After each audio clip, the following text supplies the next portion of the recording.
झाजी जवाब दीजिए, झाजी जवाब की जा रही है दीजिए। इस भारत देश के का अंदर? रहने वाला हूं, भारत मैं की इसमें बात पूछना सुनाता चाहता हूं। हूं, मनीष ऐसे तिवारी को क्यों लिखना बयान- पड़ा? क्यों लिखना पड़ा मनीष तिवारी को? उनकी वेदना होगी ना, उनकी पीड़ा होगी ना। आप लोग चाहते क्या है? और अगर आपका कोई नेता कहता है कि कहते हैं घुस के मारा, फलाना मारा, फलाना मारा, झाजी आपको पता नहीं है कहां कहां मारा? या शक है कांग्रेस पार्टी को कि सेना ने कहां मारा? अंजना अंजना जी देखिए, आपके दर्शकों को और आपको सुबह की नमस्कार। नमस्कार। दिल्ली की जनता किस तरह से बेहाल है, दिल्ली की पहली बारिश ने बता दिया। मैं आपके शो के लिए विजय चौक पे जा रहा था, ना इधर का था ना उधर का, रास्ते में फंसा हुआ हूँ। ट्रैफिक तो ट्रैफिक, ये लोग इतनी बड़ी बड़ी बातें करते थे कि हम दिल्ली को ऐसा बना देंगे, हाँ। वैसा बना देंगे, और इस सड़क पे खड़ी हुई मेरी वेदना बता रही कि मैं इन्होंने क्या बनाया है। तिवारी बात जी है की कि वेदना, झाजी के शर्मा जी कह रहे हैं कांग्रेस दिग्भ्रमित है। मैं कहता हूं कांग्रेस अगर दिग्भ्रमित है कोई बात नहीं, आप चिंता मत करिए, लेकिन भाजपा देश को दिग्भ्रमित नहीं करने करने देंगे हम। भाजपा को इस देश की जनता इजाजत नहीं देगी कि देश को दिग्भ्रमित करें।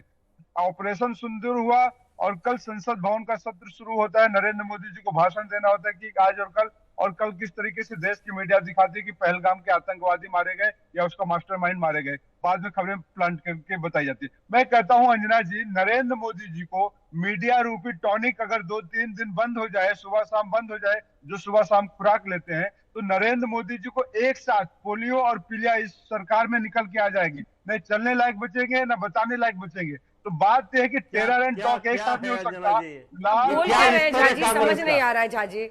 सुबह सुबह पता नहीं आप क्या क्या बोल रहे हैं, कौन सा टॉनिक, पोलियो, पीलिया सब ले आए। सुनिए ना दीपक जी, सुनिए। जी जी, आज तक ने लगातार ये बात अपने दर्शकों को बताई कि अभी तक, और ये DGP, IGP, Jammu Kashmir police बोल रहे थे कि अभी तक आइडेंटिफिकेशन नहीं हुआ है। माना जा रहा है कि वो हो सकता है, वो तीनों आतंकी हो सकते हैं। तो यही तो बताया गया है। तो उसमें कौन सा टॉनिक मिल गया? अगर हमारी सेना दिखा रही है तस्वीरें लोगों के मरे हुए, एक बार तस्वीरें दिखा दीजिए। कल जहां पर टेंट के बाहर 3 आतंकियों को मारा गया है, तो ये खबर ना चलाएं क्योंकि कांग्रेस पार्टी को सूट ना करेगी। एक सेकंड सर, अब आप सुनिए। आपने कुछ बोला है तो सुनिएगा ना। आपने जो बोला, मीडिया पर आप सवाल उठा रहे हैं, किसने क्या कहा मत कीजिए। आप आज तक पर है, आज तक की बात कीजिए। आज तक ने शुरू से यही कहा कि ऐसी आशंका है कि ये वही आतंकी है जिन्होंने पहलगाम हमले को अंजाम दिया और ये मास्टरमाइंड हो सकता है। अगर सेना और वहां की पुलिस, वहां के सशस्त्र बल बता रहे हैं कि हमने इन 3 आतंकियों को मार गिराया, उनकी तस्वीरें दिखाते हैं, एक बार तस्वीर इनको दिखाइए, तो क्या करें? नहीं चलाए कि कांग्रेस पार्टी को अच्छा नहीं लगेगा?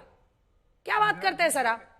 सुने अंजना जी, देखिए आज तक की बात नहीं है और आपके तो दूसरे चैनल का आप जो है ना बैगेज लेके वहीं जाइए, वहीं जाइए, वहीं पे सुनाइए। नहीं, this is not permitted sir, please please, this is not permitted. आप दिखाइए इनको, फुल स्क्रीन दिखाइए झाजी को। वैसे कार में बैठे हैं, पता नहीं टीवी है कि नहीं इनके सामने, दिखाइए इनको।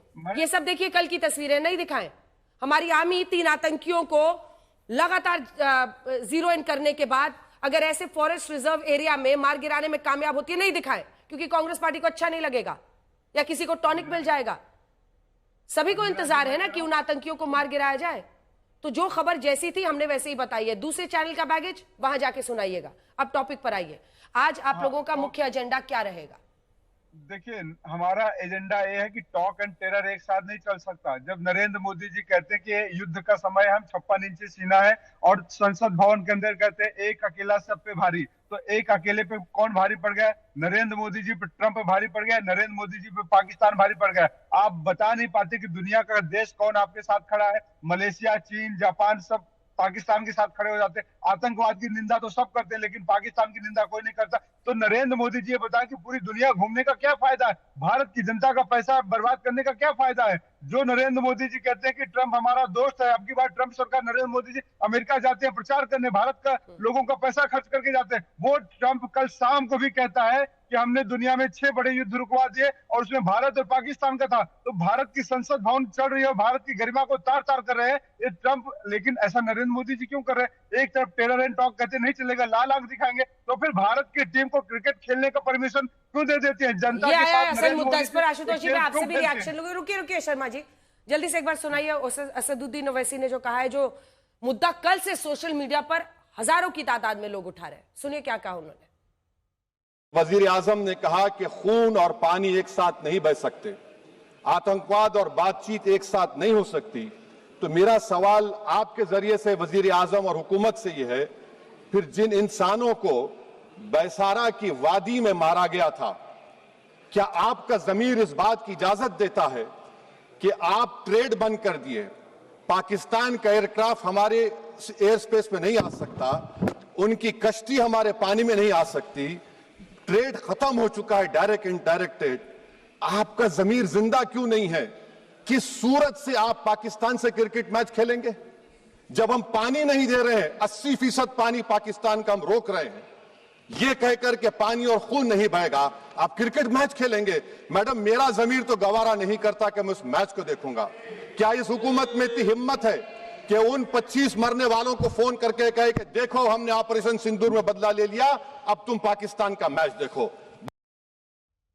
शर्मा जी, पानी और खून एक साथ नहीं चलेगा, लेकिन बल्ला और बंदूक एक साथ चलेगा। ये कैसा दोहरा व्यवहार है? मैं इसका जवाब देता हूं, लेकिन मैं दो कमेंट नहीं, आप इसका जवाब दीजिए पहले। आप इसका पहले जवाब दीजिए। कांग्रेस पार्टी के हाँ, आप इसका पहले जवाब दीजिए। मैं इसका भी दूंगा। पहले इसका जवाब दीजिए। मैं आपके चैनल से कहीं नहीं जा रहा हूं मैं, लेकिन मैं अपनी बात तो नहीं, मुझे अपनी बात तो कहने दीजिएगा ना। बोलिए, पहले अपनी बात तो कहूं। चलिए, अभी कांग्रेस के प्रवक्ता से ने कहा उनको बड़ी तकलीफ है क्योंकि आतंकवादी मारे जाते हैं तो उनको बड़ी तकलीफ है। वो तकलीफ क्यों है?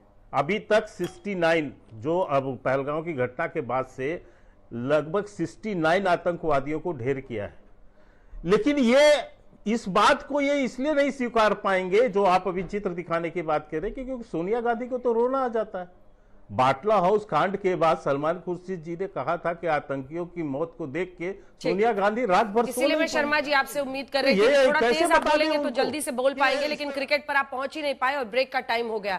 हमेशा नेताओं को कहते हैं वही बात जो आप रोज कहते हैं, वही दोहरा के अगर कोई प्रश्न हो उसका जवाब दीजिए तो बहस आगे सार्थक पहुंचेगी, दर्शकों को भी कोई जवाब मिलेगा।